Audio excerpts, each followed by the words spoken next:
এই মেয়েটির নাম ছিল সুব্বু, যে কিনা একটি বৃদ্ধ মহিলাকে দেখাশোনা করত ও তার বাড়িতে কাজ করত। তার ছেলে ও তার মেয়ে ফুল ফ্যামিলি হঠাৎ একদিন তার বাড়িতে চলে আসে। এসে জানতে পারে তাদের মা মারা গেছে, কিন্তু কে মেরেছে সেটা সুব্বু ও তার বয়ফ্রেন্ড জানতো না। সেই জন্য সুব্বু আর তিরুকে সবাই মিলে মারতে শুরু করে, আর এরপরে তাদেরকে পুলিশের হাতে তুলে দেয়।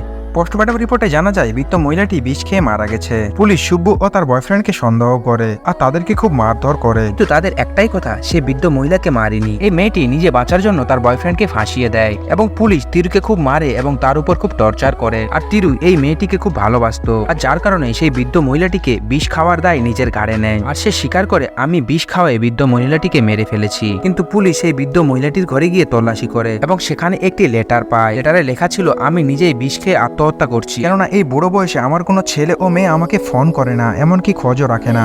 এরপর সুব্বু বয়ফ্রেন্ডের কাছে ক্ষমা চায় এবং পুলিশ তাদের ছেড়ে দেয়। এরকম আরো সিনেমার গল্প পেতে ভিডিওটি লাইক করে চ্যানেলটি সাবস্ক্রাইব করে দেবেন।